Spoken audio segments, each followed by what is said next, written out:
2, 3. Good morning.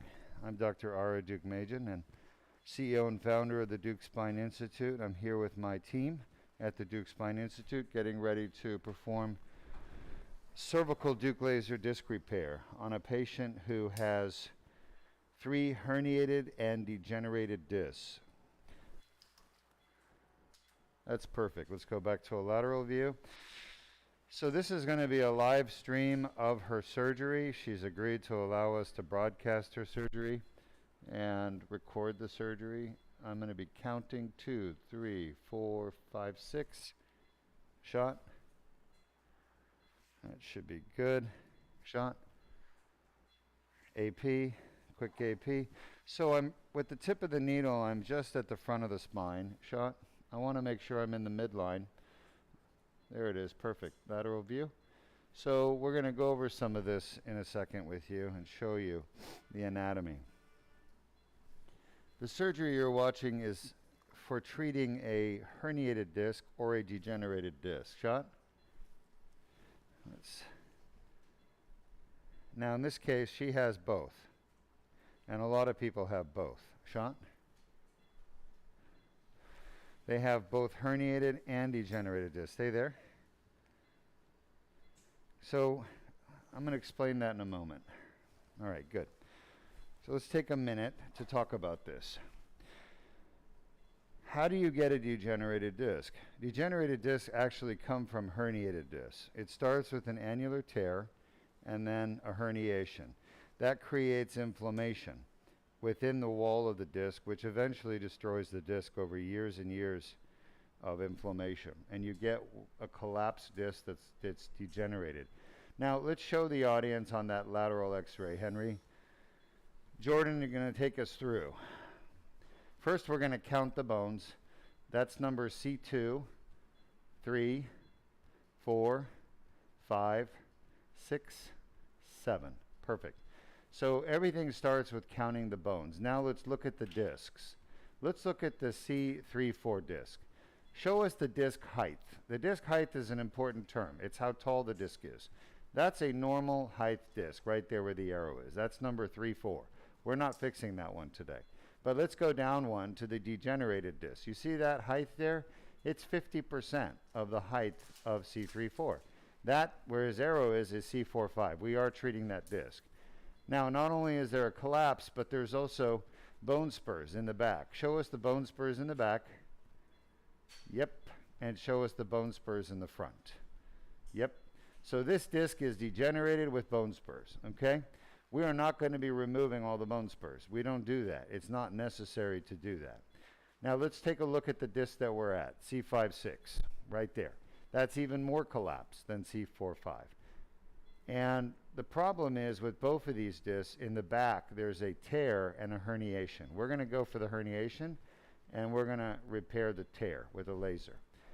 And then we're going to do the final disc will be at the bottom, which actually we'll probably do second. Now this is a lateral view. We're looking at the neck from the side.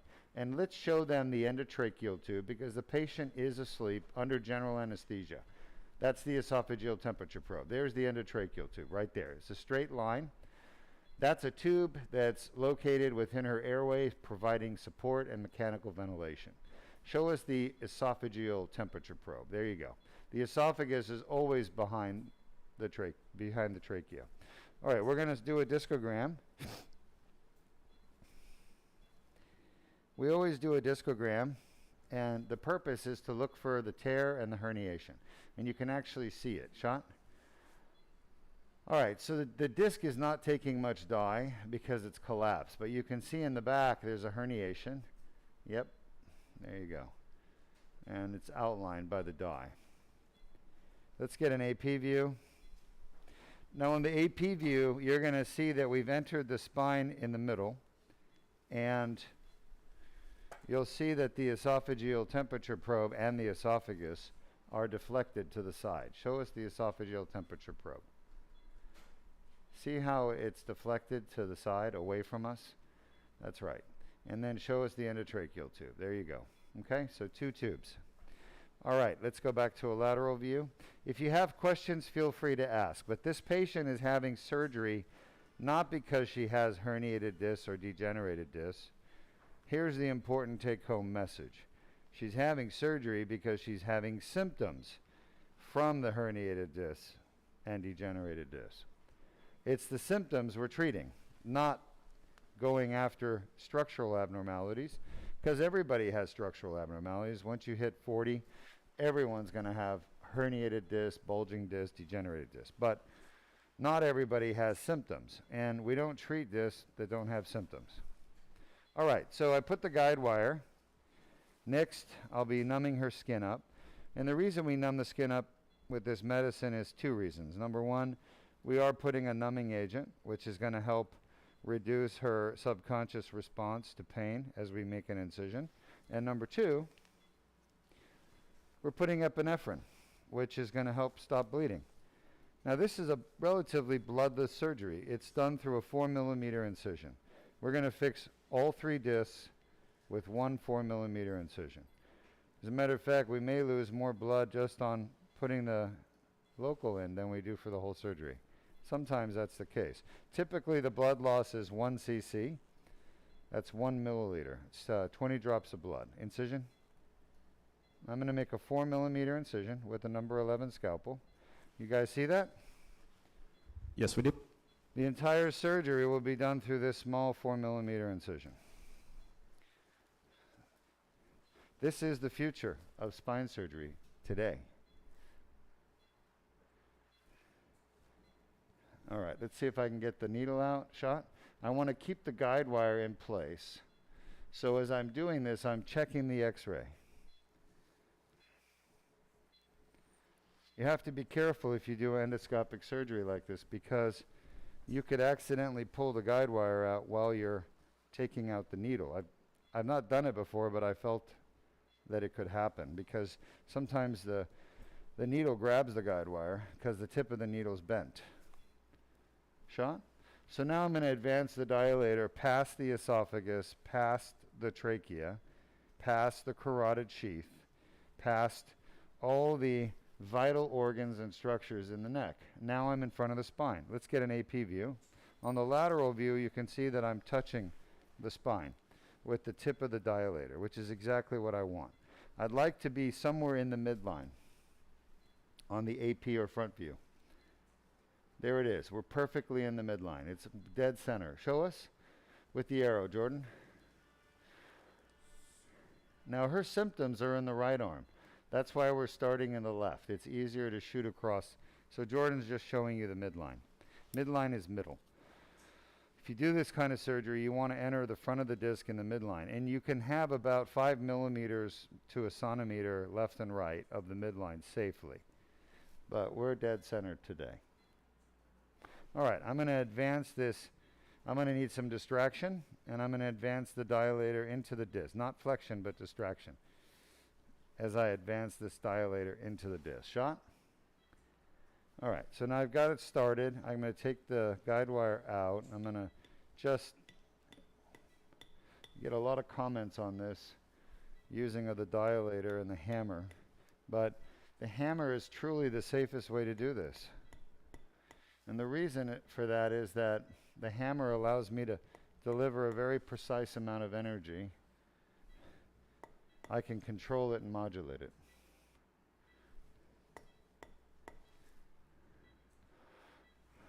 Perfect. All right. So at this point, I need a little more distraction. You guys see we're doing the entire surgery through this tube. Henry, can you see this tube here? Yes, we can.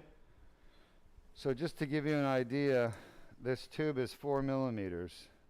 So this is a metric, and you can see that the incision only needs to be 4 millimeters because the tube is 4 millimeters. So we're not going to need a bigger incision than that. All these other surgeons are doing fusions for this problem, but you don't need a fusion. A fusion is what everyone else is going to recommend because they don't know how to do this type of surgery. But this endoscopic surgery was first developed in Korea, South Korea, when it was done in the neck. Different parts of the world develop different parts of the endoscopic surgery. Distraction, strong distraction, shoulder pull, Are you kidding me? Let me know when you guys are distracted and pulled.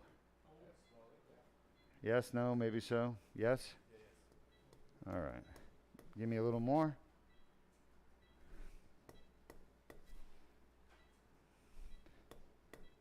It's always hard getting into a degenerated disc because the bones are stuck together.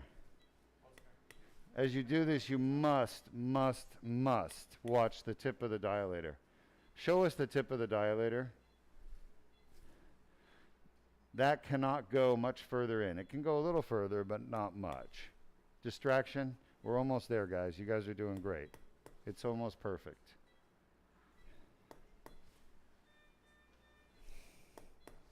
I'm happy with that. Let's start with that. If we have to go further, good job.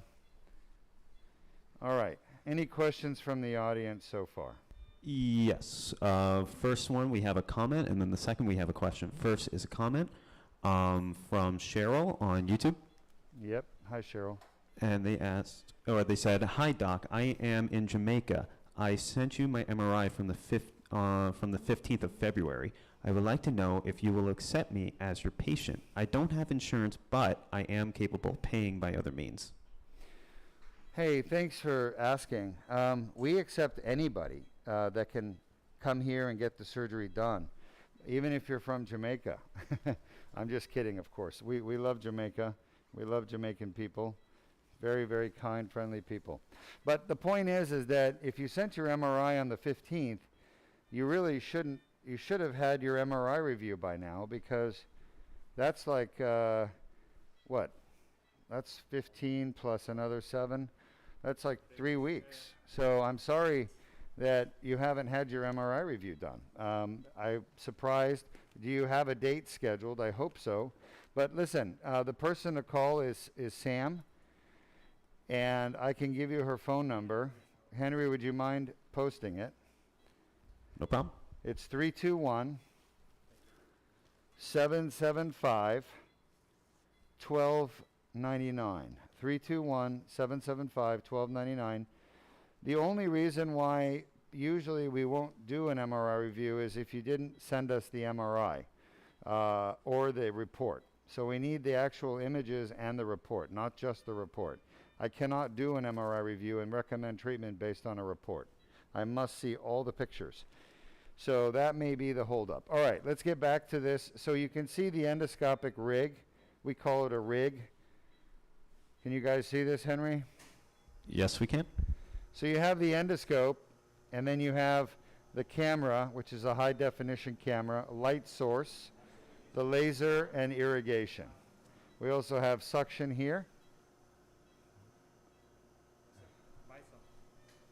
No, I don't need that. Oh. You want me to?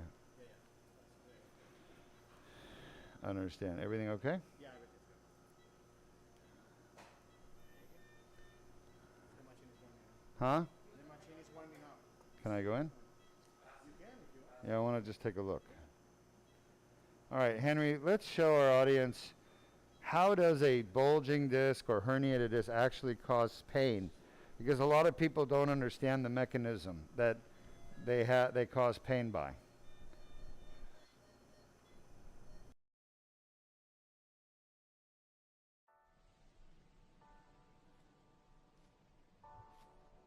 Traumatic injury on the disc can cause annular tears to form.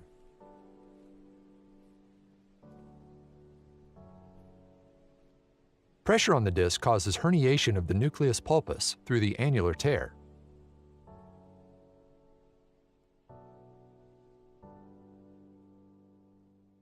Inflammatory tissue develops within the annular tear, causing neck pain.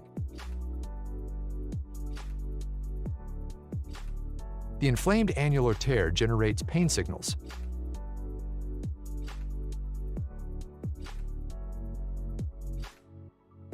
Additional injuries can cause worsening symptoms.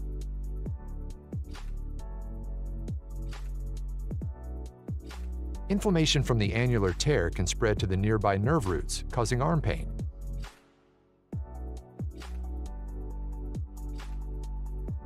Pain signals travel up the nerves to the brain, causing localized neck pain.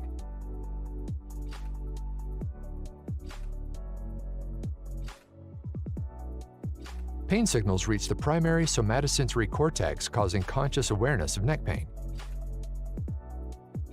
If you have a herniated or bulging disc and neck pain, submit your MRI for a free review at www.mri.dukespine.com. Okay, welcome back. We've started the laser, and what you can see down here is the herniation right there. I know it's hard to see, and I apologize, but it should get better. There's a bone spur too. We're going to work on that as well. But right now, I want you to appreciate that, number one, we're inside that 4mm tube. You see, we're seeing the inside. And that's around 2.8 millimeters. And number two, there's the laser fiber right there. And now that's the bone spur. See it blasting the bone spur? Okay? Just have to be really careful when you blast bone spurs. You want to only treat the ones that need to be treated. It looks a little high on the power output, Luis.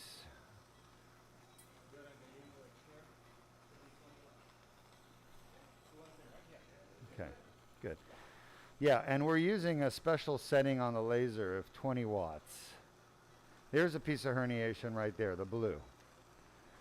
It's calcified. Now remember, this is the most, I think this is the most degenerated, or was the one, yeah, this is the most degenerated disc out of the three.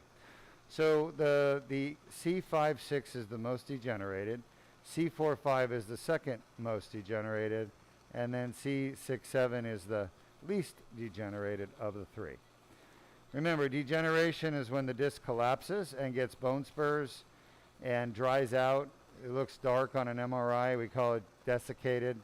Desiccated means dried out. I'm not removing all the bone spurs.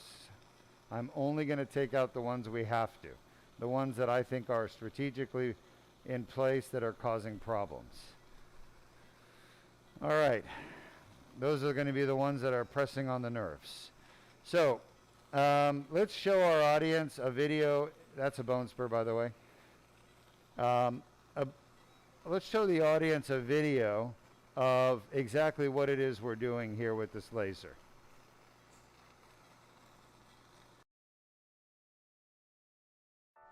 Disc herniations are a common cause of chronic neck pain.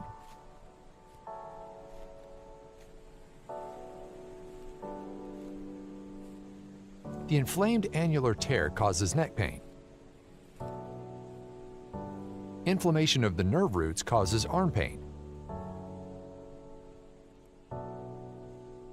A Band-Aid-sized skin incision is made. A small tube is inserted without damaging the bone or soft tissues.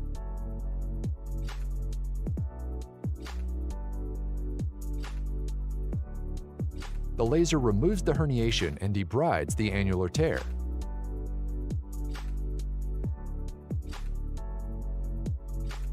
The annular tear heals on its own. It can take up to 12 months.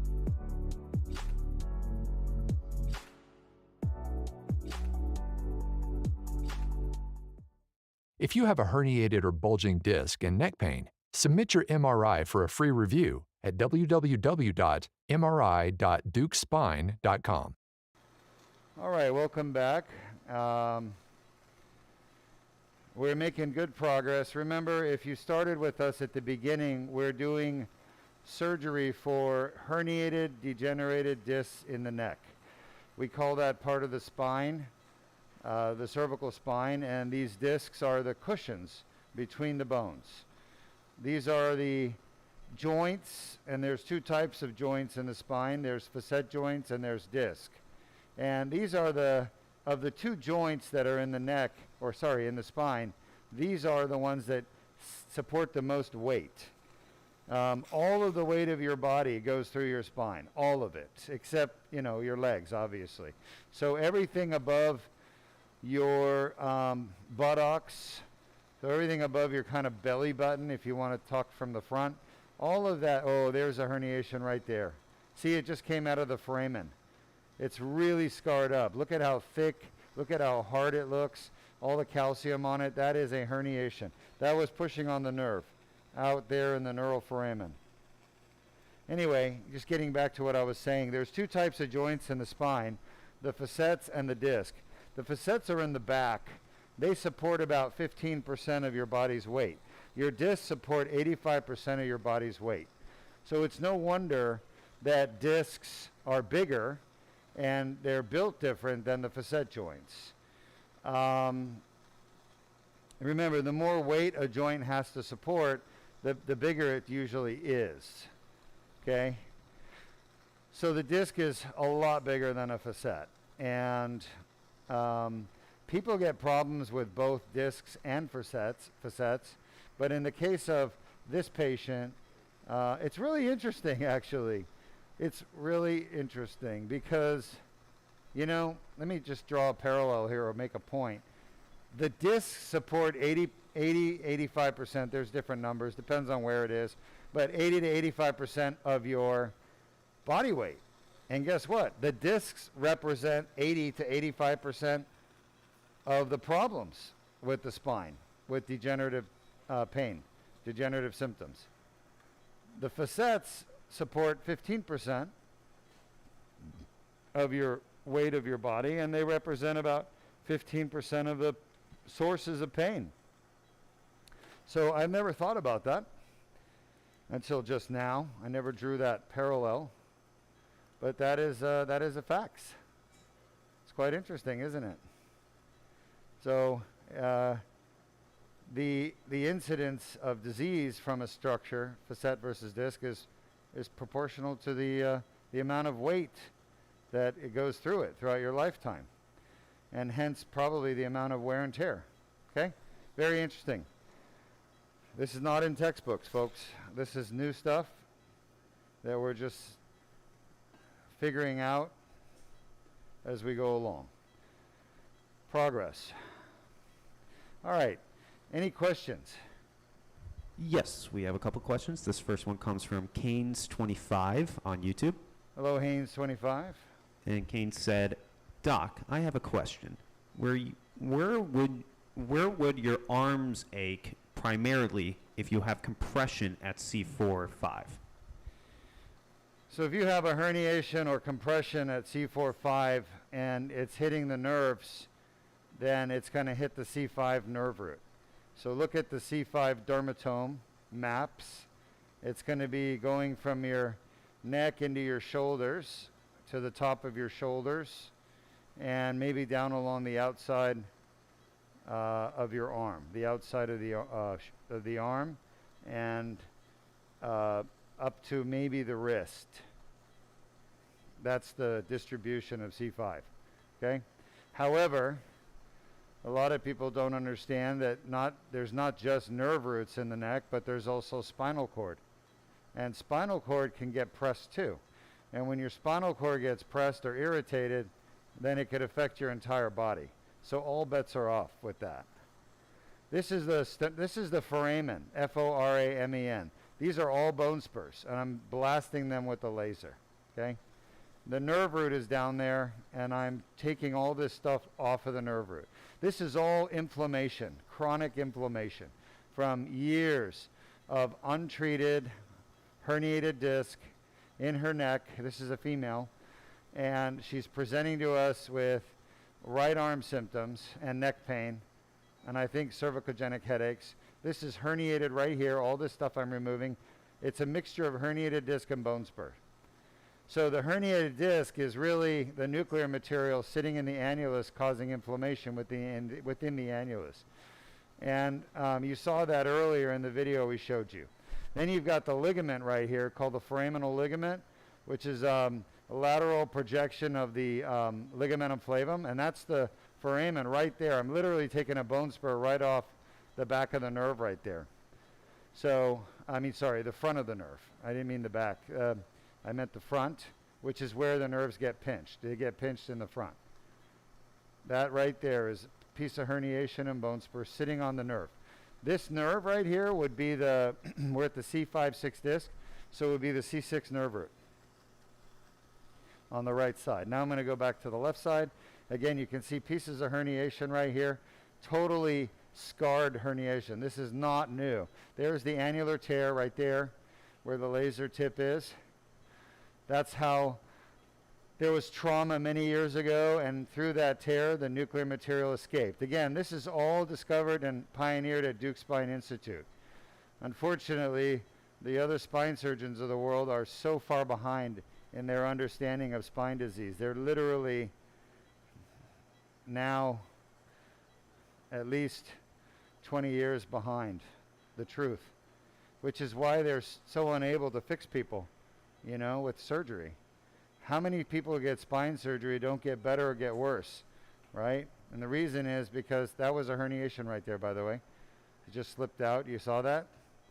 The reason why people don't get better with spine surgery is the spine surgeons are doing the wrong surgery, okay? With the right surgery, you can be cured with the right treatment. Now, sometimes we have to do more than just disc surgery. About 10% of our patients have facet joint pain as well. Very common problem. We have to treat their facets. The number one reason people come back to us after surgery with pain is their facet joints. They end up having an injury to their disc and the facet. The facet injury is quiet. It doesn't bother them like the disc does, because the disc creates most of the pain in their neck and headaches, and also herniated disc pinch nerves and cause arm symptoms. Yeah, thanks.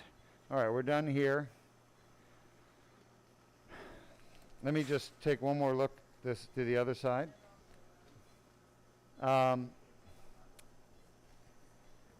What about the tubes?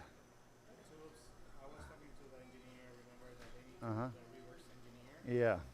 That only costs $10,000. Oh, right. No, we're going to use my engineers. Oh, you got to remind me.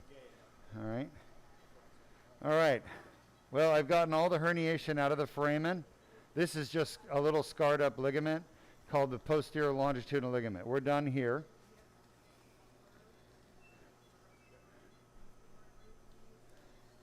Scope off. Lights on, please. Thank you. All right. Any questions? Yes, we have a question from Santosh on Facebook, Sure. and they asked, good morning, sir. Would you like to show us axial cuts as well? Second question, why do you put fluid adapter and connect it to wide plastic tubes for suction to help fragments to come out of the sleeve automatically? Great question. Because of what I'm doing right now. Irrigating and sucking. See?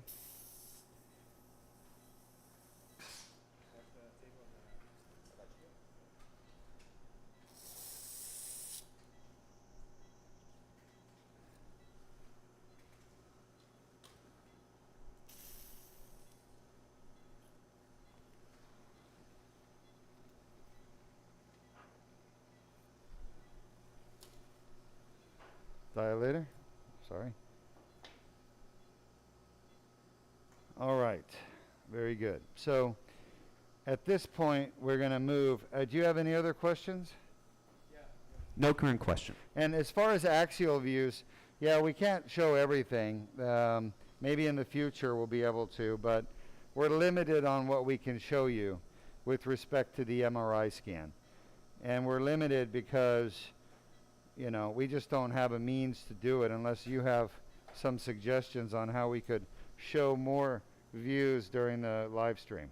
But suffice it to say, any disc abnormality can cause symptoms. It doesn't have to be severe. It can be an annular tear with a disc bulge, okay? We have to get away from the belief that the MRI is going to show you what's needed to make a decision about treatment, because it doesn't. The MRI is part of it. Is that it? All right. 2, 3, 4, 5, 6. Where are we going next, Luis? Go down and then go up. You want to go down? All right. Will you hold the dilator? Will you hold the dilator in place? Gentle. Shot. All right. Don't push down. Just keep it in place. Shot. All right. So at this point, the tube is now out of the disc space. I've got it. Shot. And I'm going to remove the tube, leave the dilator. And this move here is one that we developed at Duke Spine. There's nobody else in the world that does it. And if they do it, they copied it from us, from me, the pioneer. And it's basically to treat more than one disc, you're going to have to either make another needle stick and go through a separate hole, or you can move the dilator tip. And this is a technique I pioneered 16 years ago to treat multi-level disease. All right, you want to go down? Everybody ready? So I need a neck inline traction, shoulder slide pull. Let's get a shot. All right, good. So I think you're overexposed, but let's go ahead and start making the move. I'm going to come out of the disc space. Shot. All right, right here. I'm out. I'm in front of the spine. You've got to be able to feel the tip of the dilator. Shot. I'm in the front of the spine. I want to verify that I'm in the midline. Let's get an AP. So we're using an X-ray machine to navigate. Another one, Luis. All right, perfect. We're in the midline. Let's go back to a lateral view. This is very important. If you're going to do this kind of surgery, you have to be able to move this tip straight down to the next disc and not come off the spine. All right, shot. All right, so we're now at the next disc. I need to verify that I'm in the middle. Everybody stay where you are. Quick shot, quick shot. It's not a long shot. All right, I'm a little off to her right. Shot.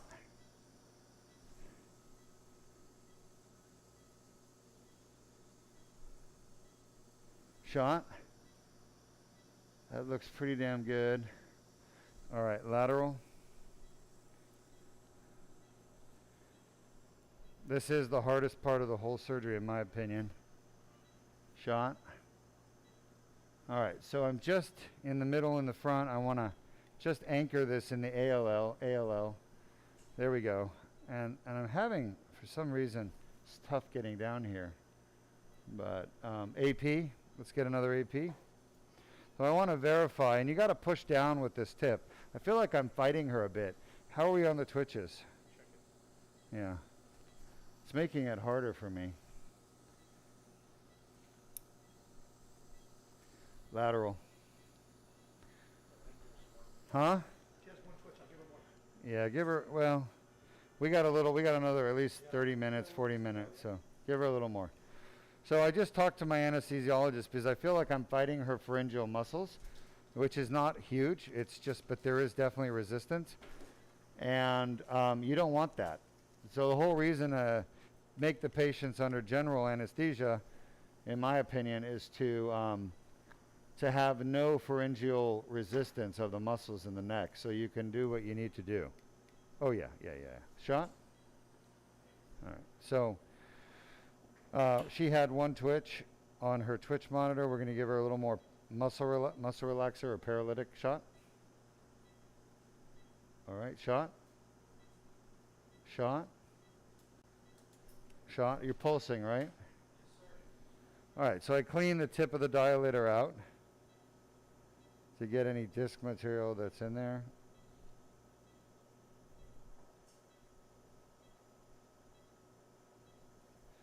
I can still get it in the hole, thank God. Shot.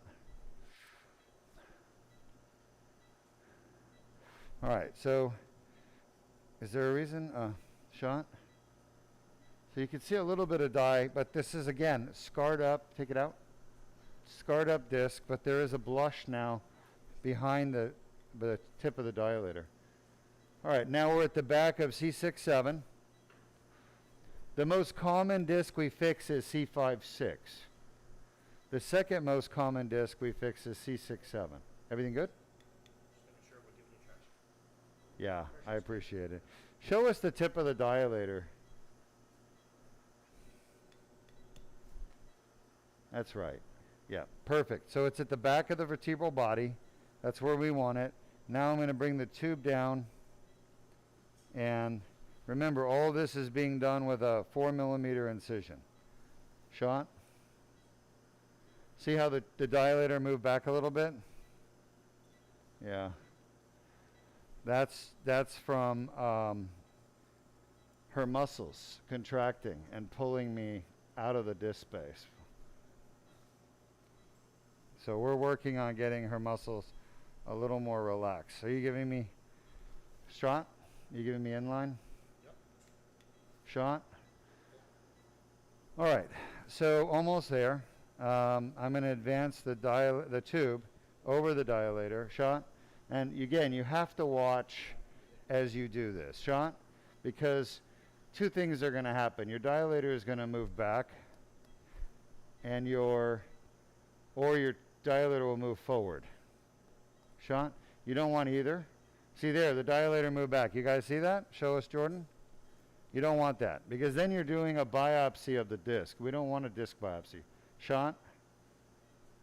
All right, I want to put the dilator back.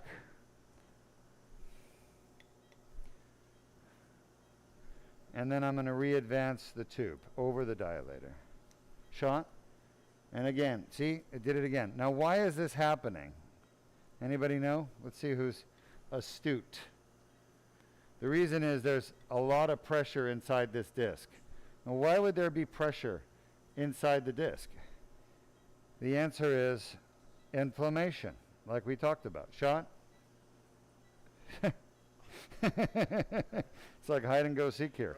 Right. All right, so we can't proceed until we get the dilator in position. All right, for those of you that may be watching and learning how to do the surgery, the surgeons out there, do not biopsy the disc. The whole point of the surgery is to leave the disc there. We're only taking out the herniation, not the disc. So I'm going to have to do a little trick where I put a little sidewall pressure, okay, to hold the dilator in place. Shot? That's another trick that I developed, but you have to be careful with it, because if you put too much, you're going to end up driving the tip of the dilator into the spinal canal against the spinal cord. And that will be a bad day for everybody. All right, that should be good.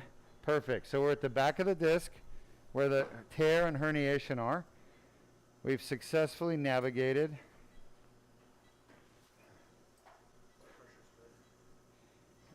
She had any reconstructive surgery? Facial? Okay, so at this point, let's show the video one more time of how the Duke laser disc repair actually works, so people could get a good understanding. But before you do that, folks, this is a 4mm incision. You cannot have a less invasive surgery of the spine to treat a herniated disc correctly, properly, than this surgery. This is the Duke laser disc repair. Beautiful. You can see tiny incision. She's going to go home an hour after this surgery. There is no hospital stay. Okay? We've never had a hospital stay for these patients, ever. We've been doing it 16 years here with over 1,600 of these endoscopic cervical, lumbar, or thoracic procedures. Okay, we're treating all areas of the spine. Any disc problem you have, any degenerated disc, herniated disc, bulging disc, protruded disc, ruptured disc, slipped disc, you name it, we fix it. We don't fix fractures, not with this technology. We don't treat tumors yet, and infections we don't treat. Well, we do kind of treat infections, yeah. So if you have a disc infection, we'll treat it. We can biopsy the disc and we can treat it with antibiotics directly inside the disc for discitis. So yes, we can treat infections. I apologize, but not like massive osteomyelitis with deformity infections. It just has to be a discitis or a discitis osteomyelitis. Here's the herniation right here. Remember, we're at the back of the disc. As long as the laser, you control the tip, the laser energy only goes out. There's a herniation right there. You see it pop out? We call that a reverse herniation, coined at Duke Spine. It means the herniation went from being outside the disc up against the spinal cord and nerves, and it just popped back in. We call it reverse. It reversed itself. changed its mind. The real reason is there's a lot of pressure in the disc from inflammation. This is scar tissue here, the white stuff. The blue stuff is reverse herniation. I love it. That is therapeutic, my friends. When you see that, that's the herniation coming back into the disc, but not into the disc itself, into our tube. And we're removing it through a tiny little metal straw. Once again, this is outpatient. This patient, the surgery is an hour. The patient will take an hour recovery, and tomorrow she'll be sipping margaritas on the beach in a bathing suit, enjoying a nice time with her husband. We have a few questions. One more thing I want to say. For those of you who are interested in cervical spine surgery, the alternative surgeries are fusion, there's a herniation, and artificial disc. Both of those surgeries have a very high complication rate. Anterior cervical discectomy and fusion, ACDF, or anterior cervical decompression and fusion, has a 48% complication rate. Let's just say what it is. It's 50%. Artificial discs have been published to have a 25% herniation rate, complication rate from surgery, complications of surgery. Complications, folks, are unwanted things, like injuring the esophagus so you can't swallow anymore, or damaging your vocal cords so you can't talk normally. This surgery you're watching, 0 complications, 16 years. We've never had a surgery complication. Okay, no esophageal difficulty, no dysphagia, no dynophagia, no hoarseness, nothing, no infection. This is the safest surgery in the world, and I'm going to give you another important fact. After you have spine surgery, your doctor is going to put you on powerful painkillers called narcotics, opioids. We've all heard about them in the news. Well, guess what? This surgery does not use any post-operative opioids. You're on Tylenol for one night and a muscle relaxer called Robaxin. It's not a scheduled drug. It's just a muscle relaxer. Look at that, more herniation. This is all on the right side at C6-7. It won't come out. All right, we're going to grab it out with the grabber. By the way, one more thing. Notice these herniations. There's lots of them. I'm going to show you this one. Okay, can you guys see this, Henry? Yes, we can. Look at this. Pretty damn cool, huh? Look at this one. Let's see how big this is. Show me the 1, 2, 3, 4. Can you guys see this? Yes, we can. So here's the metric. There it is. That's about I don't know, it's got a little tail. I want you to understand something. When you say I have a herniated disc, my disc herniated, it's not one herniation. It's literally probably 20 to 30. And the longer you leave it, the more herniations you're going to get. Here you go, Luis. Thank you. All right, questions? We have a question from E-Class 1 on YouTube. Hello, E-Class 1. Welcome. They said, I was hurt in a motor vehicle accident in New Jersey. Does the Duke Spine Care accept motor vehicle accident insurance coverage or just cash payments? Great question. So someone is talking about insurance, and they asked about if they're injured in a car accident, do we accept that? We got another herniation. Let me show you this. Just came out of the tube. Can you guys see this? Here's another one, literally right behind the other one. I want you to know these are coming out of the C6-7. This is the C6-7 herniated disc, okay? And this one, let's see how big this one is. It's a little bit smaller than the last one, okay? That's millimeters, by the way, so you can see it's about 3 millimeters long and maybe 2.5, 3 millimeters wide. It's 3 to 4 long, 2.5 to 3 wide. Here you go. All right. So they look big because everything is magnified with the endoscope. Keep your stuff in order. But they're actually millimeters in size in the neck. And remember, the cervical disc is actually smaller than the lumbar disc. The lumbar discs are much bigger. Remember we talked about that earlier? So let's talk about insurance. Looks like there's a lot of herniations here, so we're going to be here for a while taking these out. Duke Spine Institute accepts everything. You know, whether or not your insurance pays is another situation. But we'll still, if you have insurance that will pay, we take it. It doesn't mean we accept just their payment. We have to negotiate the payment with them. Auto accidents we definitely take. However, if you're asking if we take a letter of protection where we don't take any money at all up front, no. That's gambling. And we can't survive off gambling. What we typically do for auto accidents is we will accept a deposit up front of a certain amount. It depends on how much your surgery actually costs. And then we wait till you settle your case. We will bill auto insurance, PIP, and take payment from PIP as well. So yes, we do take auto accident patients, but it's a case by case, and there's another herniation, and it really depends on what the insurance is. Is it PIP? Is it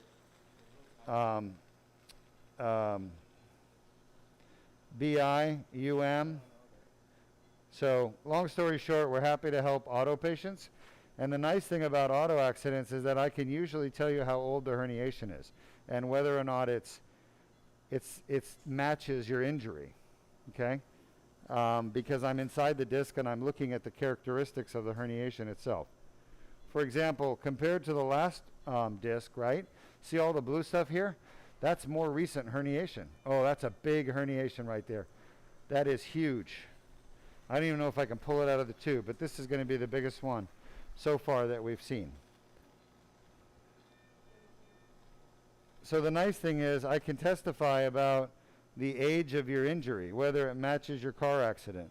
Because the thing that the auto accident insurance companies always do is they try to say that your problem was pre-existing. It was there before. And it's not coming from the accident itself. Well, I would be able to tell you if that herniation is indeed from your accident. Now, I have to say there's limitations. I can say it within, a few months, but I can't tell you one accident from another if it's just a month apart. Oh, there it is. Wait. Leave it on. Scope off. So I just had to use the laser to release this thing because it was starting to stick down. Oh, yeah. Oh, big baby. Look at that, guys and gals. Don't mean to be sexist, just guys and gals, obviously. Why is this bent? How did you guys bend it? It was straight. All right, you guys see this? Yes, we do. So get a nice close-up on that one. That's a huge one. That is literally, I would say, that's about 7 millimeters long and about 4 millimeters, maybe 5 millimeters wide. That's our biggest herniated fragment. So, but the main point is, you guys see, it's not one herniation, it's many. And it's not one size, it's many sizes. So many sizes, many shapes, and many events, and each piece looks different depending on how long it's been there. So I can age them. Okay? All right. I hope that answers the, another piece. There's so many herniations here. Again, this is C6-7 for reference. If you look at the MRI, this is the juiciest of the 3 discs, the most normal. See, here we go. Any questions? Yes, we have a question from Bill LeBeau on Facebook. All right, Bill, hi. And they ask, do you also clean out the neuroforamen? Yes, we clean out the neuroforamen, Bill. Absolutely. As a matter of fact, we're one of the only people that do clean out the neuroforamen. Most spine surgeons don't. They just leave it. And they just fuse people, which is not good for the patient. Maybe good for tea time at the golf course, but not good for the patient. I don't know. Are we overexposed here? I can't tell. It's almost too dark at one moment and too light at the other. Is our bulb doing okay? Uh-huh. All right, there's a lot of scar tissue here from inflammation. This is at the back of the disc. So something that is of interest, the herniations that cause problems, folks, they happen in the back of the disc. They happen in the back side of the disc. They don't happen in the front. They don't happen in the side. They happen in the back side. Now, can you get a herniation in the front of your disc? Yes. Does it ever need treatment? No. I have never treated a front herniation before because they don't need to be treated. They don't cause problems, ever. How about the side herniation, to the left or right? Nope, they don't ever need to be treated either. They never cause symptoms. The only ones that cause problems for people, whether it's neck pain, whether it's arm pain, whether it's weakness, numbness, or tingling from a pinched nerve, it's always in the back side. Okay, and there's a reason why a lot of herniations happen in the back side. Apparently, the structure of the, this is the foramen, by the way. You're asking about the foramen earlier. We are in the foramen right now, with the laser. The back of the disc, the annulus is very thin. It's thinner there than anywhere else. And, you know, people try to figure out, well, why is it that the herniations happen most commonly in the back side of the disc? First of all, I'm not 100% convinced that that's true, but I am convinced that the vast majority, I mean, the only symptomatic herniations, the one that go to the doctor, are the ones that are in the back, okay? So already there's what's called selection bias right there, where the patients are selecting, the natural history of the disease, which is pain, selects the patients to get MRIs and get treatment. Because if you have a front or a side herniation, you don't have symptoms. And you don't go to the doctor and you don't get an MRI. So already there's this bias towards people with symptoms getting MRIs. And of course, they're the ones that have the herniations in the back, because that's where the pain fibers are that go to your brain. So I'm not convinced that most herniations happen in the back, but it could be. If they do happen in the back, and it's true, then there's got to be an anatomical basis for it, or physiological basis.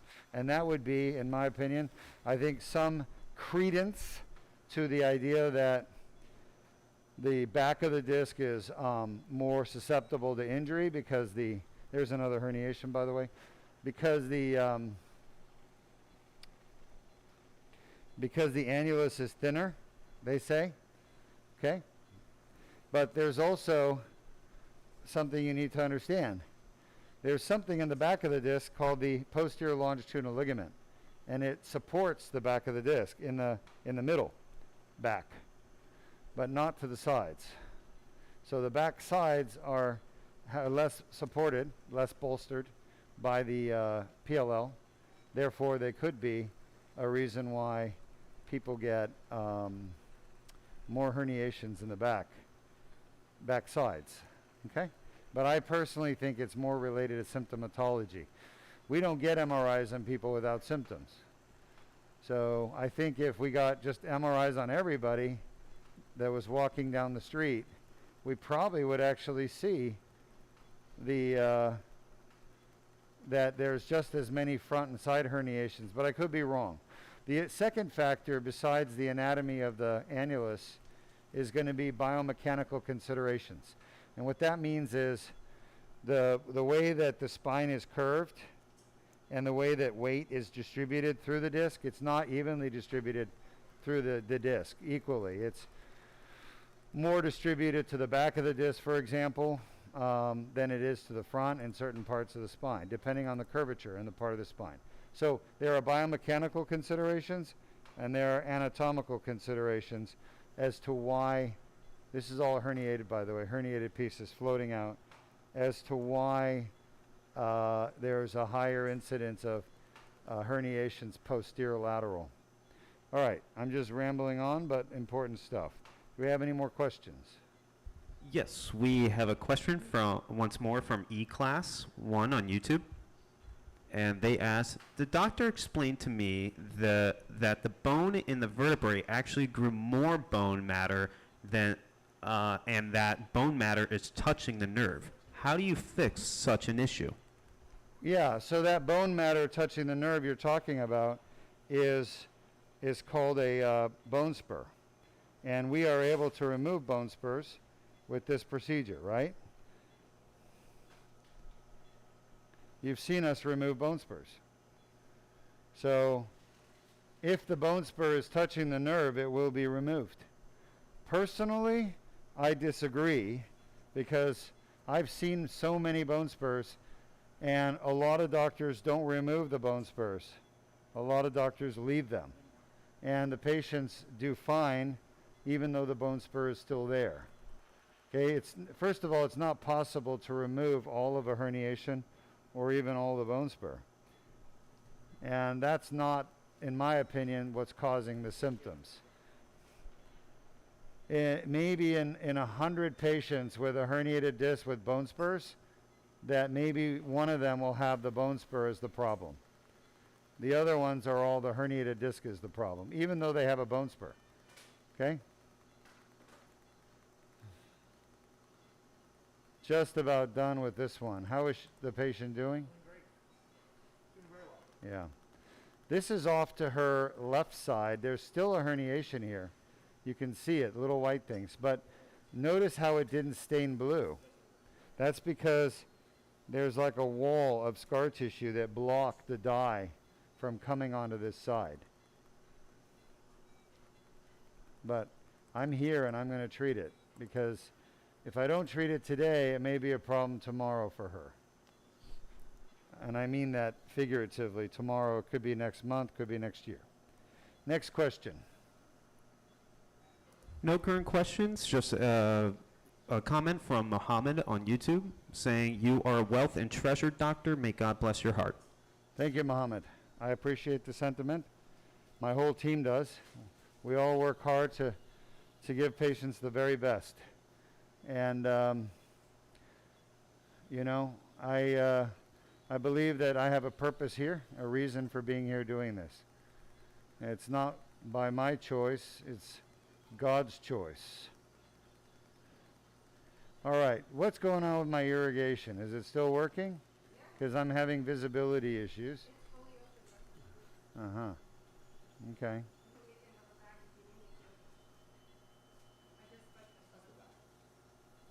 What is it?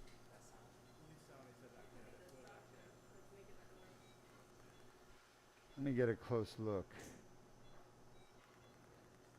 Everything okay? Because, yeah, we clearly have an irrigation issue.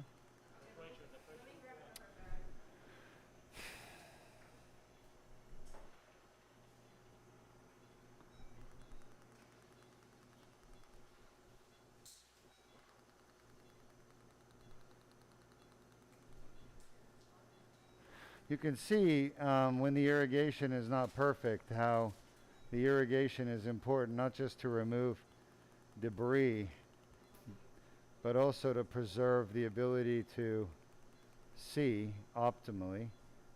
That said, I feel very comfortable seeing enough. It's just not perfect.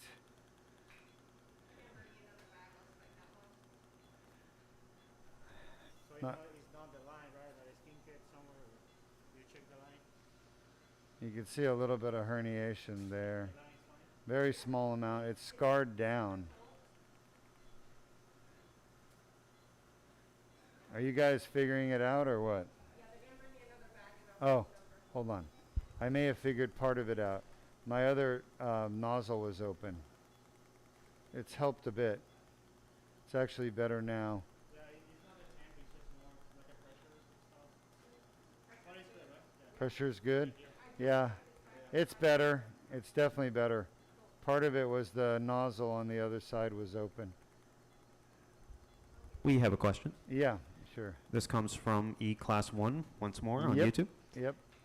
And they ask, if it's a degenerative disc, how can it be repaired? The doctor told me that density is a 4 millimeter and should be more than 10 millimeter in density. Your thoughts? Yeah, doctors are going to tell you what they can based on what they understand. And their understanding is old understanding. So what they're telling you is not true. Your disc does not have to be 4 or 10 millimeters, okay? The disc can be 0, and you will have no pain, no neck pain, no neck headaches, no arm pain, no arm symptoms, basically symptom-free if you have this surgery, and we're not fixing the height of your disc. So the doctor is, unfortunately, either lying to you or they just don't understand the truth, and they're feeding you misinformation. No, I think we're almost done here. I'm literally just wrapping up the last few. We're just about done here. The problem is that we've been doing this surgery now for 16 years, and I've published this results and this data.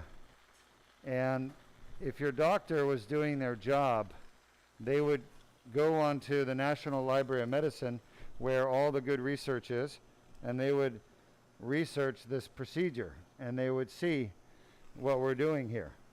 But clearly they haven't done that. So they're not doing their job of keeping up to date.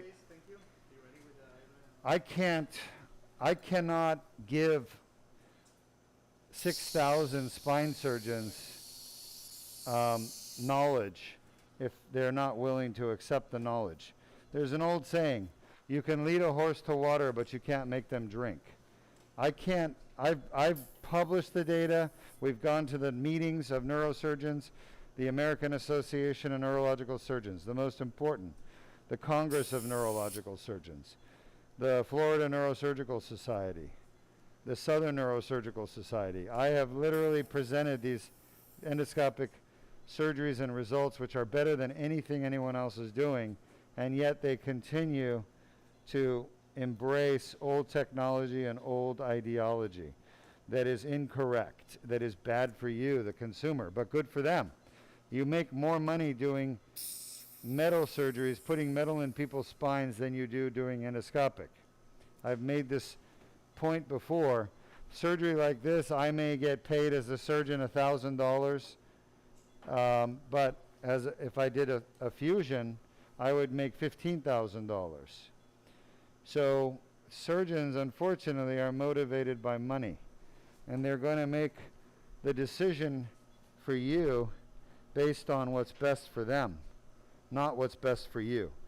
And they've got great ways of explaining it, where it sounds very honest and genuine, and you might actually believe them. But in the end, they're motivated by money, and the more money they're going to make for your procedure, that's the procedure they're going to do. Why do you think the federal government restricts any kind of companies from coming in and giving doctors anything other than a pen? They don't allow steak dinners anymore. They don't allow little gifts, a vacation for a weekend. You're not allowed to give a doctor anything of value over like $5. And they have to disclose these gifts, by the way, if they get one. So why do you think the government of the United States blocks doctors from getting something in exchange for prescribing a specific treatment? The reason is because time has proven over and over again that doctors' behavior is tied to reimbursement, personal gain. And you're a fool if you don't understand that. I'm sorry, but I can't teach that concept to you. But that is exactly what's happening all around the world. Doctors are being incentivized to do treatments that are bad for the patient but good for them. And I can tell you about it. Whether you want to believe me or not is up to you. But it's the God's honest truth.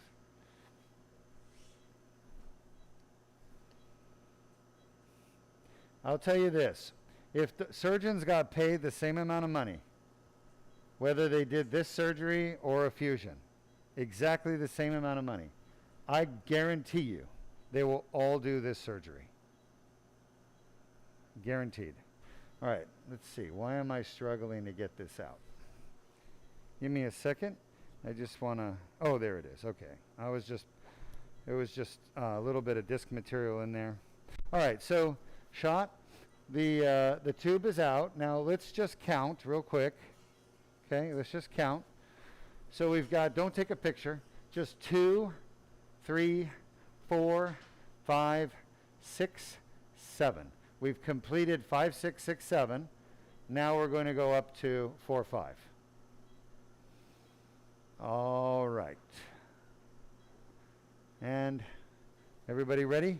A little inline traction. Keep the head straight up and down. I don't want it rotated. Shot. Little arm pull. Shoulder pull, I mean. And let's go. Shot. All right. By the way, I am, and all surgeons whose hands are in the way, are getting radiated and damaged. Shot. For our patients. Any surgeon that does spine surgery and takes radiation, we're literally taking a life-threatening injury to our bodies every time we do spine surgery, that we're in the room with the radiation, okay? And everybody else as well. Now, the truth is the radiation amount is significant if you're close to the machine. However, those of us that are close use lead, and we protect our bodies. And we're always monitoring how much radiation we're getting. We have little badges that quantify radiation.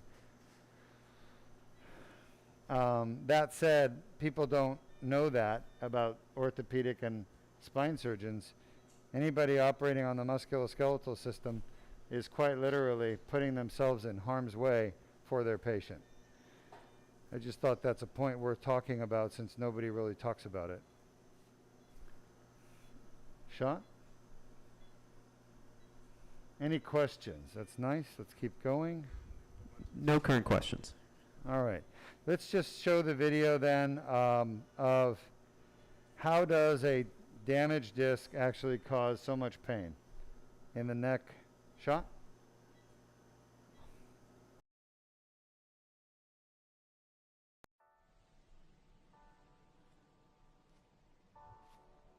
Traumatic injury on the disc can cause annular tears to form.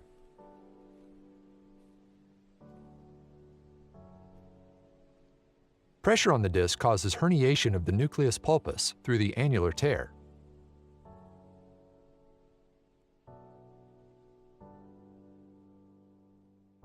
Inflammatory tissue develops within the annular tear, causing neck pain. The inflamed annular tear generates pain signals.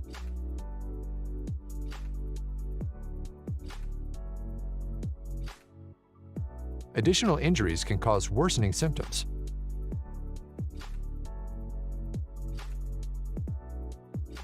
Inflammation from the annular tear can spread to the nearby nerve roots, causing arm pain.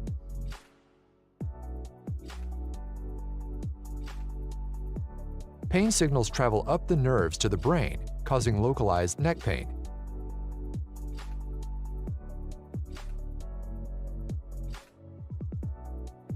Pain signals reach the primary somatosensory cortex, causing conscious awareness of neck pain. If you have a herniated or bulging disc and neck pain, submit your MRI for a free review at www.mri.dukespine.com. Welcome back. Welcome back, Sean. All right, good. So I just had to clean the dilator out, get all the junk that's in there out. This is, let's count the discs for our audience. This is 2, 3, 4, 5. This is the number C4-5. Again, it's severely degenerated. Shot. There's the, show the annular tear. We just injected dye. See the tear, guys? Shot. Right there. That's the tear. And you can see the herniation in the back. All right. This will be our third and final disc that we're treating. And yes, it is a degenerated disc. And look how we're aiming right for the tear. Right for the annular tear. All right. So now I'm in the back of the disc. This is the one with the biggest bone spurs. I'm happy with that. Everybody give me just another 1 minute of their best distraction. Folks, we've lost about 10 drops of blood, maybe 15. That's less than 1 milliliter, ml. So most spine surgeries like this, an ACDF or an artificial disc, they would lose 150 to 200 cc's of blood. We lost 1. Give me good distraction, everybody. Good distraction. Almost there. 10 seconds. Excellent. Excellent. Let's try that. That should be good. Relax. Good job, everyone. Let's show the audience one more time here, Henry. Look at that incision. See it? Yes, we do. Who wants a big, nasty incision? Where's a marker? Let's show. I'm going to show you what the incision would be if this patient had an ACDF. Okay? If they had a fusion instead. From here to here. What a difference, huh? This is why this Duke laser disc repair patients don't have swallowing problems. They don't have voice change because damage to the voice box. They don't have scar tissue. They don't need painkillers afterwards because we're not damaging the body.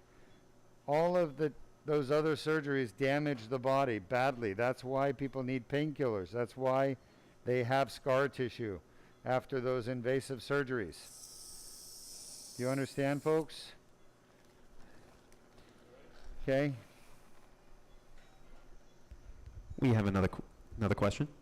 Yeah, I just want to drive this point home. There's a piece of herniation.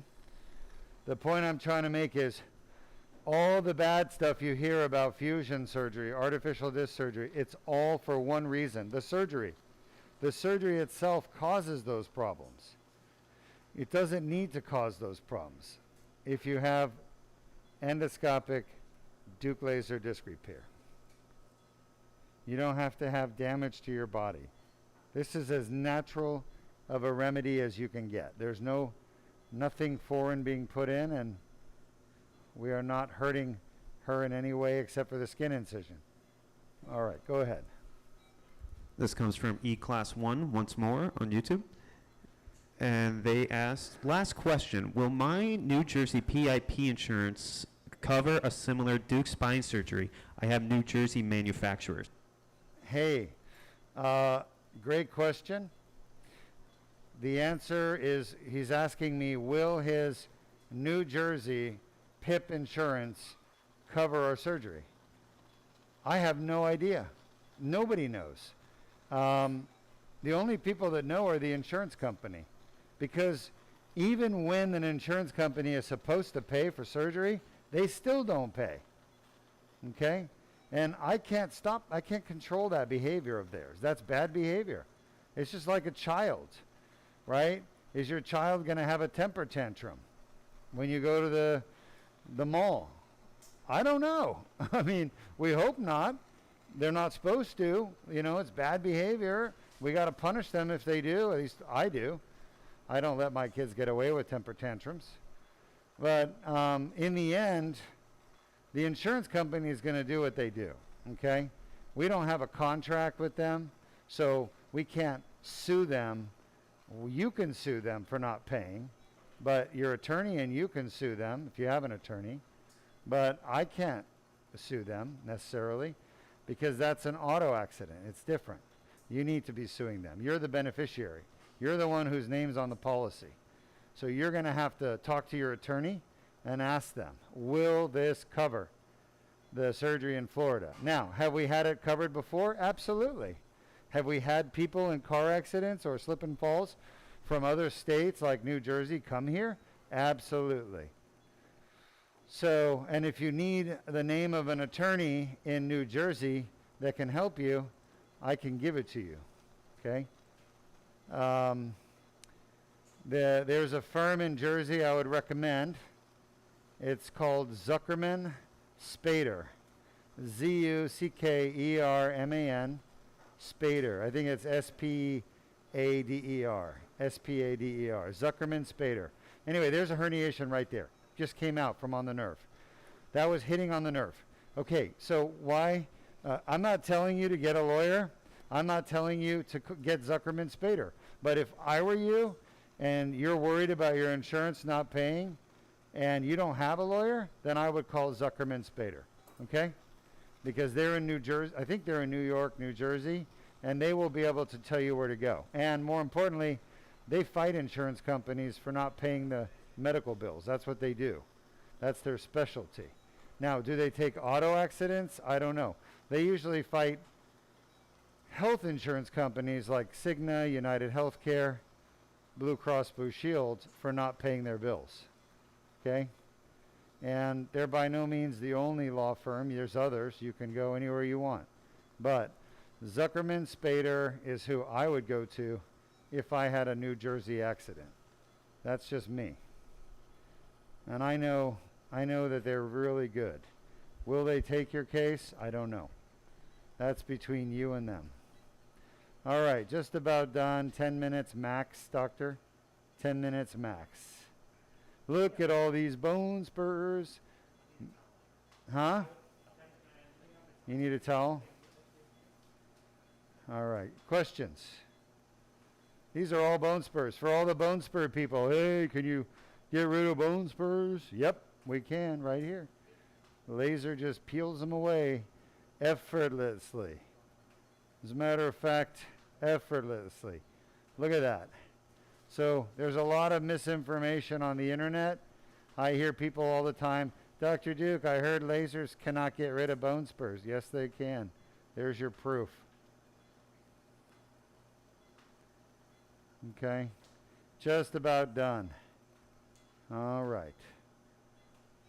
So, if you have questions, type them up. I'm happy to take them. And I'm going to come and answer them face to face. So, you can get a face-to-face answer of your question.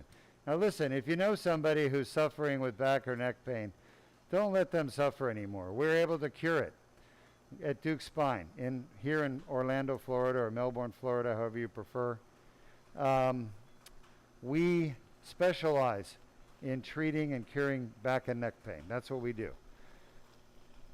And I'm going to tell you, most back and neck pain comes from a herniated disc, about 80%. Then the rest of it comes from other causes, like the facet joints, the piriformis muscle, the sacroiliac joints, which you've all started hearing about. That's a giant bone spur right there. I am melting the heck out of it. Look at that. Okay? You know what I say to this bone spur? Go home. And this is not your home. Anyway. Yeah, I just have to, obviously, you can't just go big right away. You got to peel it away, millimeter at a time. Not even a millimeter, sorry. See the width of that glass tube? That's a millimeter. We're doing sub-millimeter. That's how precise this is. Okay, just to give you an idea, the walls in here, in this tube, the wall from side to side is 2.8 millimeters. That's nothing, folks. That gives you an idea of how magnified everything here is. So it looks bigger than it actually is, but that also is a testament to how precise the laser is, right? Because if that's 1 millimeter of that laser side to side, and you can see that I'm peeling off the bone and ligaments less than a millimeter. There is no surgery tool other than the laser that is more precise. So all this nonsense doctors are saying online about lasers not being good for you, they just saying that because they don't know how to do laser surgery. And they never will. They never will.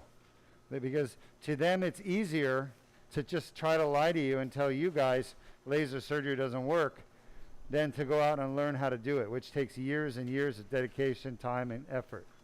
Okay?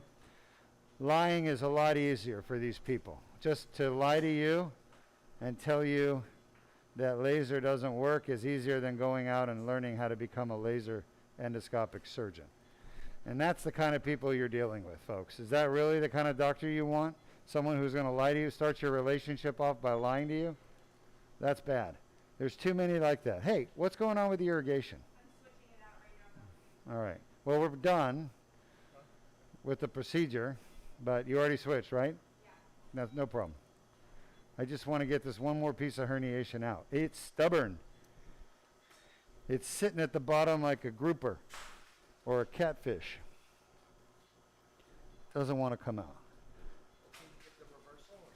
We're done. Oh, we're done.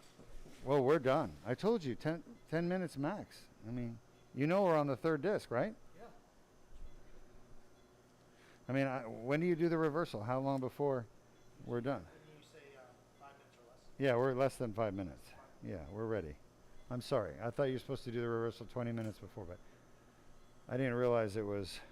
But there, it's a reversal, but she's already naturally almost reversed, right? From metabolism. Is that correct? That's correct. All right. I just don't want her. You're just doing the last little bit. I get it. I get it. Yeah, it makes perfect sense. Yeah. But you're right. I do tend to go longer than I say I will. But you can still switch to Tiva, right? At this point? Yeah, but that would delay the It weight. will? Woo, that's cold. I can feel that on my hand. I could feel that on my hand. That is cold. I like it. You guys are doing a great job with this irrigation. All right. So folks, if you have any more questions, type them up. I'm going to come and answer them for you face to face.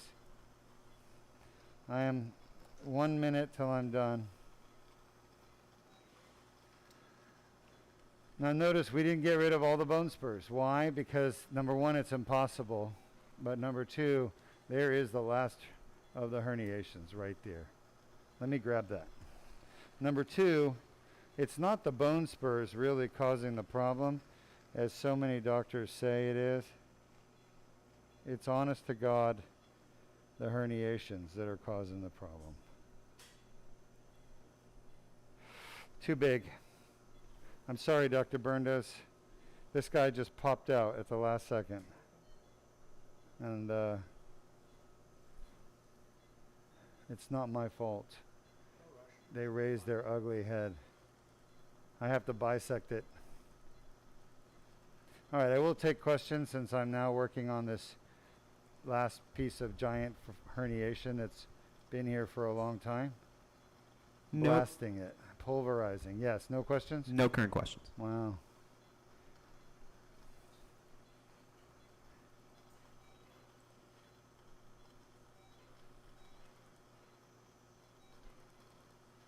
Jesus. Ooh. I need to bring some mittens. That is the coldest irrigation I've felt in years. What's up with that? You guys move the lunch boxes over? It's in the fridge. I think that was the outside fridge that we used. Oh, outside. Sure it was the fridge and not the freezer? Because that is cold. I love it. Don't get me wrong. The colder the better. There's another big piece of herniation. So because, just so you, technical note for those of you watching, because that last herniation was literally humongous, I couldn't deliver it through the birth canal with the tube, of course, this birth canal. So I had to break it up into little pieces. As a result, we were able to take the little pieces out. And by the way, that's what the laser's really good at.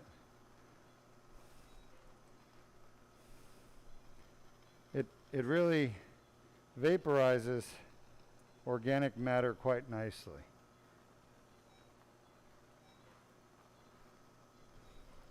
We have a treasure trove of herniations here. Let's go. Time to go home. This is not your home anymore. Don't make me beat you up. Again, another piece of herniation.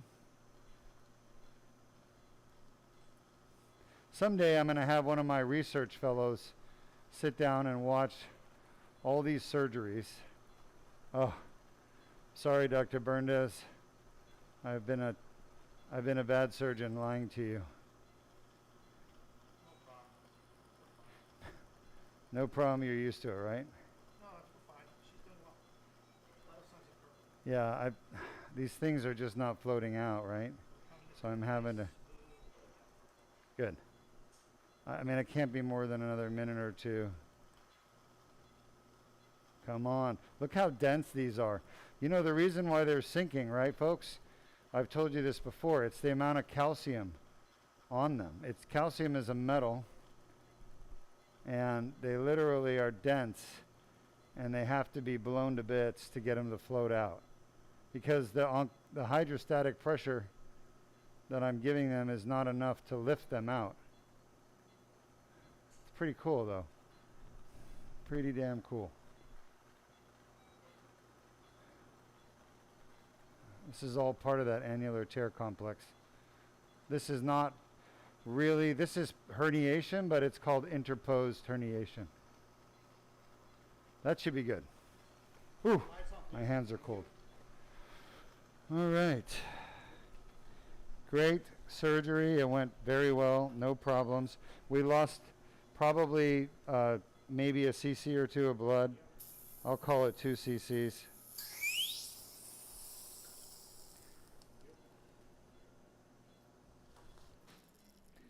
Thanks for joining us. I'm going to come talk to you guys face to face. Feel free to type up questions. I'm happy to answer them for you. No, I don't need anymore.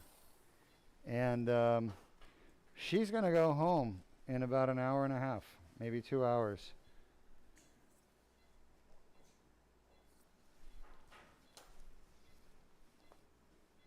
All right, let me show you what we've got here. I'm coming out, taking the tube out. Liz, can we turn on the seating device, please? Thank you very much. Thank you. Awesome, thank you. All right, so maybe 3 cc's. And what's bleeding is the bone spurs, for those of you who are interested. Normally, we don't have any bleeding at all, but when you have bone spurs and you start blasting them with the laser, they do bleed a little bit. It's not much, but because bone is vascular, a lot of people don't realize that about bone.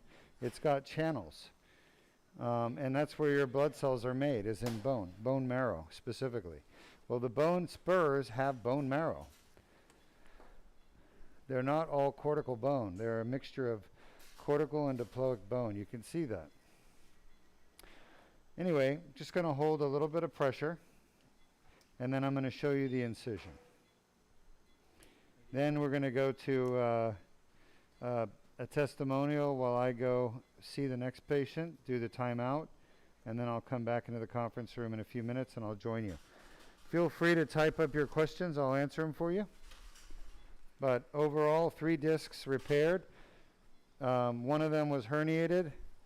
2 of them were severely degenerated. But this is a good case for learning, because many people think, oh, you can't fix a degenerated disc with a laser. Yes, we can.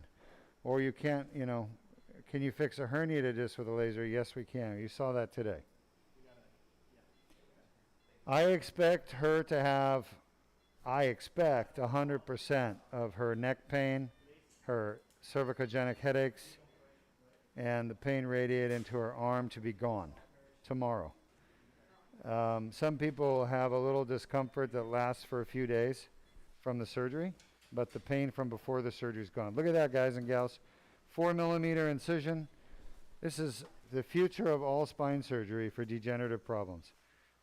It's just happening at Duke Spine Institute today. Can you guys see that? Yes, we can. Pretty awesome, huh? All right, see you soon. We're going to put a Band-Aid on that and we're done. Good work, everybody. Great job today. Our next surgery will be a single level cervical, right? Yes. All right, for a herniated disc.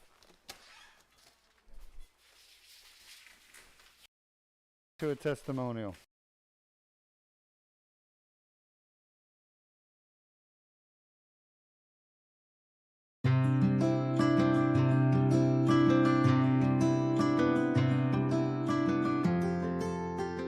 Good morning, I'm Dr. Dumajan. It's December 9th, 2022, and I have with me one of my patients who traveled from out of state, Texas to be exact. Yes, sir. And he's suffering with neck pain, and I'll let him tell you a little bit more about his symptoms, but he had herniated discs in his neck along with degenerated disc. We just repaired those yesterday, less than about 12 hours ago. Yes, as a matter sir. of fact. Yes, doc. Yeah. You're here now on post-op day one. It was outpatient, no hospitalization. You stayed at the hotel. You're back this morning, and how do you feel? I feel great, doc. You know, I just want to thank you right off the bat for you and your team for basically giving me another lease on life. I mean, the back of my neck, the tops of my shoulders. I had pain all the way down the back of my arm, and my elbow, and then also I had no grip. And today, it's all back. I just, you know, it's just a game changer, his procedures, because I've.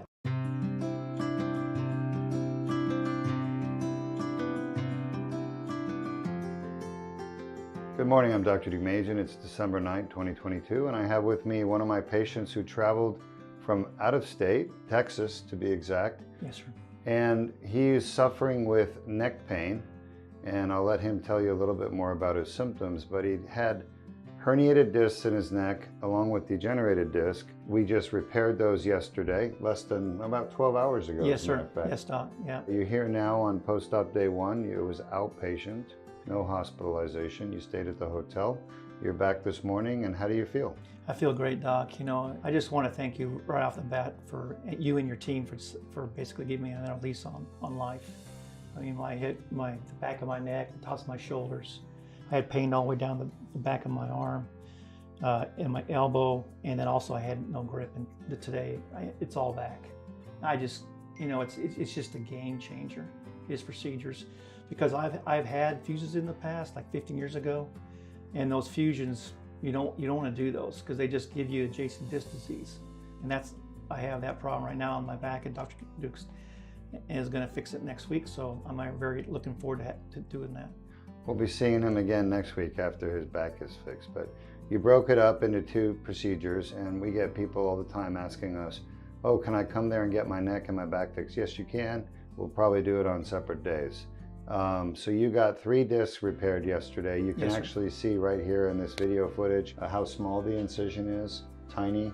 And I was in there endoscopically using a laser to clean out the tear and remove the small herniations. And now here we sent you home an hour after your surgery, and here you are back today. And how much of that pain did we get rid of? All of it, doc. 100%. I mean, 100%. And I mean, doctor did. They did surgery on 3 different levels, and through a really small hole. 4 millimeters. Yes, 4 doc. millimeters. Incredible. There's no stitches. It's just a Band-Aid. Yeah. You know, that's crazy. You know, if you have a fusion for three level fusion, I don't know how long that would be, but it's it's terrible. about that long Yeah. for a 3-level fusion. And then of course you'll have swallowing trouble for months, Not and good. then you'll have pain, and you'll be on narcotics. Are you on any opioids or narcotics? No, doc. Last night I went home and to the hotel, and I just took a Tylenol PM, and that's all the medication I've taken since the surgery. Yeah. So with the Duke laser disc repair, you don't have to worry about getting addicted to painkillers because there are no painkillers. Literally a Tylenol, and that's it, because it's so minimally invasive. Far better than ACDF, far better than any other cervical type of surgery. Well, is there anything else you want to tell your fans out there before we wrap this up? Yeah, I just want to let my parents know, and my 10 younger brothers and sisters, if you're watching this, if you have back issues, you need to come see Dr. Duke, because he is one of the only people in the world that can do this procedure, and it is a game changer, and it's well worth it. At least give him a review. He'll do a free MRI review for you. It's just do your research. Go to his dukespine.com, look at his website, and just do your research and give yourself a chance to do the right thing. Well, thank you. And yes, now I'm the only one, but someday there will be another one You hope. who will be doing these Yeah. surgeries, Yeah. and probably better than me. Okay, thanks, Doc. Appreciate Thank your you, help. sir. Yeah. We'll see you soon. Yeah.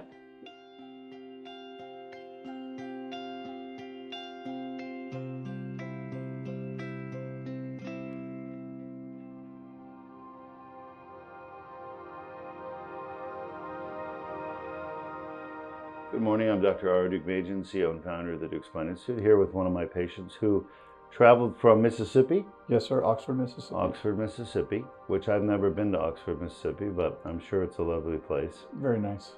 And why did you come to Duke Spine Institute here in Florida? I'm having issues with my lower back, shooting a pain all the way down towards my elbow, as well as having a little bit of stumbling while I'm walking within my left leg.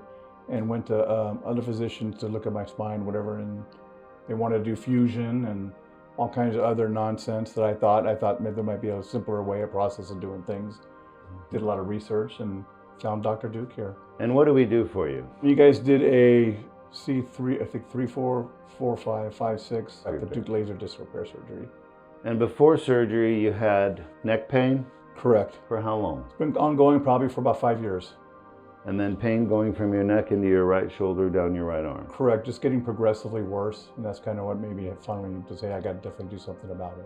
Here we are less than 24 hours after your surgery, the Duke laser disc repair. You can see the incision right here, it's 4 millimeters. And do you still have that neck pain and pain in your arm? No, sir, zero pain. Gone? Gone, completely gone. Cured? In shock. Results better than I actually anticipated, which is a good thing, right? That's what I'm here for. Well, I'm not shocked. It's what we expect to see typically, which is good. The procedure works, and that's why we do it. It works better than anything else. Were you offered any other treatments? Yeah, they wanted me to go look at a, what do they call, a spinal deformity doctor. And they possibly looked at like doing rods and pins and, and all that kind of good, the fusion and everything. So it just kind of... Why didn't you want to do the fusion option? Long time recovery time and just more of a difficult surgery. Yeah. Much more difficult surgery. And me working in a house, I still want to have good quality of life in the future. Yeah. Well, fusions have complications, a lot of complications. Scar tissue, bleeding, and pain. Are you having any pain right now from the surgery? No, not at all.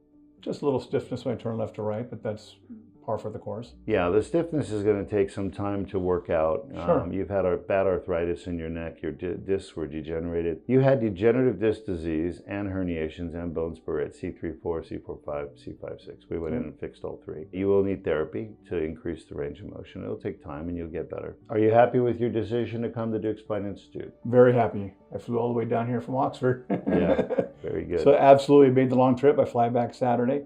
And I feel much better flying on the plane than I did earlier. Just thinking, I'm not on any kind of pain medication, none of the muscle relaxant. There's zero pain, so I feel more comfortable hopping on that plane. And we did it all through a 4 millimeter incision. You could actually see the incision with the little tube going in to your discs. I moved the tube from one disc to the next, and we went back to the back of the disc where the tear was, and I cleaned the tears up with the laser. So that usually does the trick of getting rid of the neck pain when it comes from a herniated disc. And of course, we unpinched the nerve roots that were going down your arm. So that's why your arm is feeling better as well.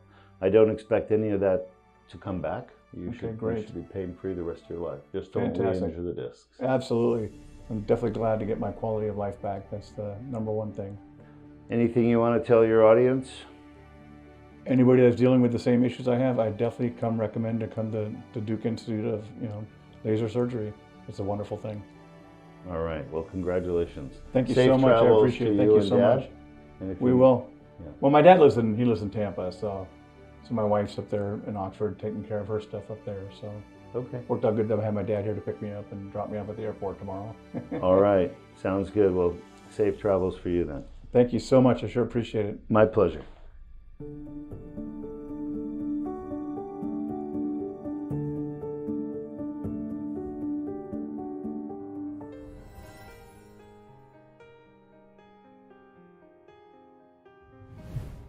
It is February 23rd, 2022, and I'm here with one of my patients who has traveled from Kansas. Is that correct? That's correct, Wichita, Kansas. Wichita, Kansas, and clearly you've had surgery. We just did it less than 24 hours ago. You've got your incision there on your neck. How are you feeling today? Much better. Much, much better. 26 years ago, I had a fusion of C6 and 7. They told me in Wichita that I would need to have fusions of C4 and 5 and C5 and 6. They set up the surgery for the 23rd March. And I'm going, I can't wait that long. this thing hurts, it's killing me, I cannot sleep, and so on. My husband Dale did a whole batch of research online, and he says, I want you to be able to move your neck after surgery. Yes. And I did he did a Googling. lot of research, and we found Dr. Duke to be a man of integrity. He films all of his surgeries, he puts many of them online, and you can see for yourself all the good work that he's doing, and that he really, really likes to help people. What he does is generally not covered by Medicare and not covered by some other insurances, but it very well should be, because it really helps people. So what was life like for you before surgery? My pain was mostly in the neck and shooting down my shoulder, and especially in my shoulder. And you had really bad weakness with your arm. You couldn't even lift your arm, right? That's before correct. surgery? That's correct. Show us what you can do now. Before surgery, I could lift it to about here, and now I can lift it. All the way Yeah, up. just the next day, You right couldn't after. do that before. Yeah, that's because she had a herniated disc, 2 of them, C4-5, C5-6, and the herniations were literally sitting on the nerve. And we got in there, and if you watch this video segment right here, you can actually see there's the laser, and as we're removing the herniation, it literally pops right out of the foramen where it was sitting on top of the nerve, crushing the nerve. So, and the surgery was a success. We lost almost no blood at all, and you can see your incision is tiny, and here you are one day after surgery. It was outpatient, and you're ready to go home, right? You guys flying Going back home tomorrow. tomorrow? Okay, very good. Try and enjoy a little bit of Florida today before we go back to the snow. Okay, it is snowing there, huh, in Kansas? Probably. Okay. If not today, then tomorrow. Well, stay another week. And yesterday it was 70 I degrees wish. there. 70 degrees where, in Kansas? Or maybe that was the day before it was 70 degrees, and nice. then they woke up to about 11 degrees. Ah, so the cold front came in. We get those from time to time, and it gets cold around 60 degrees. Well, most of the time it's very pretty here in Florida. Well, we're glad you're here. Is there anything else you want to say to the world about herniated discs in the neck and surgery? Dr. Duke will give you a free look-see on the MRI. It's well worth your time. And he will do a Zoom call with you and tell you what he can do for you. So go for it. I said that it was so important that I said I'd pay for it. You know, because you know, we got a little bit of a nest egg, and sure it's going to cost a little bit, but it was worth it because we got results. I mean, that's amazing. Your health is the most important thing in the world, people's health. So You can't take it with you when you yeah. pass away. All right, folks, we'll have a safe travels back. Thank Great you. to see you. Glad we can help you out. That's a nice. Thank you. That's a nice shake.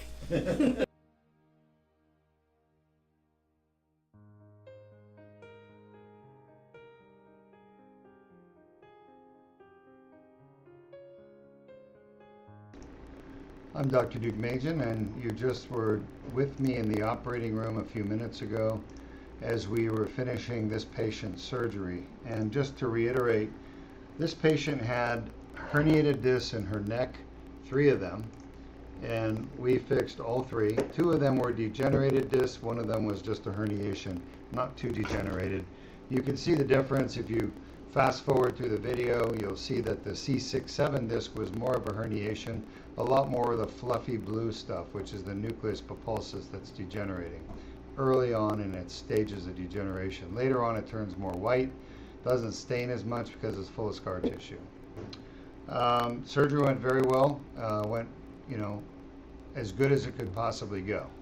We were able to remove a lot of herniations and a lot of bone spurs. Patient did fantastic, remained stable through the whole case. It was done under general endotracheal anesthesia. It was done with a 4mm incision. This is the future of all spine surgery right here you're watching. We did get some questions about insurance. I will tell you, just from my experience, the people who write us bad reviews and bad comments, it's always about their insurance. Folks, let's make this perfectly clear. It's not my job to make sure your insurance pays for your medical care. That's your job. You're the one who picks the insurance. You're the one who chooses the insurance to cover your medical care.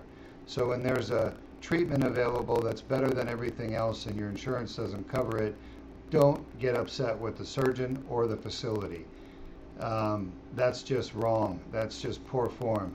That's just a bad attitude. We call it sour grapes. If you don't know what I'm talking about, go read Aesop's Fables. There's a story about sour grapes. And basically, if you can't have something you want in life, don't cry about it. Go do something about it and make it happen. All right? That's the difference between winners and losers. Losers just complain. Winners fix the problem and they solve it. So as far as the insurance goes, we're doing the best we can as doctors in a facility. It's not our job to fix the insurance companies. That said, we do our very best to work with people so that try to get their insurance to cover the surgery. The problem is without contracts, without accountability is really what it comes down to, because after all, that's what contracts are for, is establishing accountability. Now, all of you people with insurance out there, you have a contract, I suppose, between you and your insurance company. If your insurance company is not paying for your care, then you need to hold them accountable, just like a child. When a child misbehaves, the parents have to hold the child accountable for their behavior. If you don't do that, the child grows up to be an adult that misbehaves. And adults that misbehave, well, they make the headlines all the time. Anyway, time to put the big boy and big girl pants on. I went through a period myself personally where I didn't have insurance, and I suffered through that, and it was miserable. And all it did in the end was motivate me to work harder, solve my problems so that I could have insurance. That said, when I had my sinus surgery a year ago, my insurance, United Healthcare, wouldn't pay for it. They called it experimental, just like so many of you have problems with your insurance. And just so we can bring the point to the head, the number one reason Americans go bankrupt today, and this has been true for the last 20 years, is unpaid medical bills by their insurance company. So don't think that Duke Spine is the only one with a problem. Lots and lots of people have unpaid medical bills, okay? And those medical bills are frequently from treatment that the insurance companies are labeling as experimental so they don't have to pay for it. That's their only way to get out of paying for things. Call it experimental. Unfortunately, you're going to have to fight your insurance company to get them to pay. All right, let's get to our questions. So the question we have is from Kimba on YouTube, and they asked, how often do disc herniations cause nerve damage? My nerve conduction studies showed no damage to my left leg from the L4-5 left nerve root herniation. Great question, Kimba. So Kimba is asking, hey, how often do herniated discs actually cause nerve damage? Well, the nerve damage happens when the nerve is being crushed by the herniated disc. There's several variables here. One of them is the size of the herniation. Number two, the position of the herniation. Number three, the pre-existing size of the hole called the neural foramen or spinal canal where the nerve lives. If that hole is too small to begin with, then you don't need such a big herniation to press on the nerve and cause damage. If the hole is the right size and it's big, then you're going to have a lot more room for the nerve. But basically, nerve damage is related to how hard the nerve is being crushed and for how long. So there really is no one answer that the disc herniation has to be a certain size. It has a lot to do with the size of your canal that is there before the herniation. And that is it. Well, since that's the last question, I'll just say, if you're experiencing weakness, numbness, tingling in your arm or leg, those are signs of nerve damage. Weakness, numbness, and tingling. Pain, on the other hand, is usually a sign of inflammation. Inflammation can cause damage as well to the nerve, but less commonly than crushing the nerve from a herniation and stenosis. All right, thanks for joining us today. Hope you enjoyed the broadcast. We'll be back in about 45 minutes with a one-level cervical where we're going to fix C6-7 on a tall patient, and he's got a pinched nerve on the right side. We're going to be entering the left side. So join us in about 40 minutes. and we'll have another surgery. We have a busy day today with 6 surgeries. 6 people who, whether or not their insurance agreed to pay for the surgery, they went forward and decided that their health, their well-being is more important than money.